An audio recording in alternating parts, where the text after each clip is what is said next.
या बातमीचे प्रायोजक आहेत मनोरंजन नगरी, लहान मुलांसाठी फुल एन्जॉय पॉइंट, पत्ता होम मैदान, पासपोर्ट ऑफिस समोर, सोलापूर।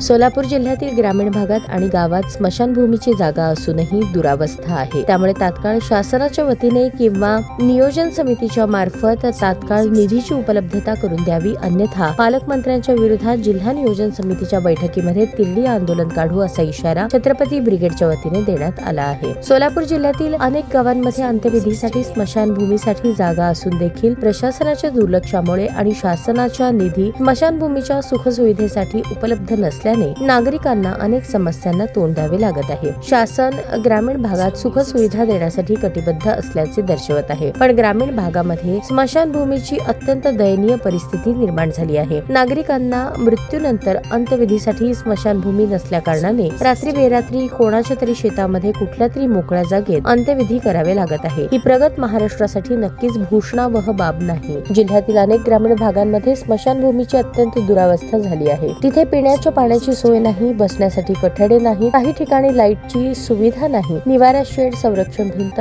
कसल्याही अन्य सुख सुविधा उपलब्ध नाहीत। त्यामुळे ग्रामीण भागातील स्मशानभूमीसाठी आपण डीपीडीसी मधून तात्काळ मोठ्या प्रमाणात सर्व सोयींनी अद्यावत स्मशानभूमी उभी करण्यासाठी शासनाच्या वतीने निधी उपलब्ध करून द्यावा, अन्यथा छत्रपती ब्रिगेडच्या वतीने जिल्हाधिकारी कार्यालय व जिल्हा नियोजन भवन येथे बैठकीच्या वेळी तिरडी आंदोलन करण्यात येईल असा इशारा छत्रपती ब्रिगेडच्या वतीने देण्यात आला आहे। यावेळी छत्रपती ब्रिगेडचे संस्थापक अध्यक्ष जिल्हाध्यक्ष अरविंद शेळके, जिल्हा कार्याध्यक्ष रमेश चव्हाण, शहर उपाध्यक्ष रमेश भंडारे, इस्माईल मकांदार, रवी चव्हाण, पिंटू कोरे, इकरार शेख, पत्रकार बालाजी वाघे, गजानन शिंदे, महेश भंडारे आदी उपस्थित होते।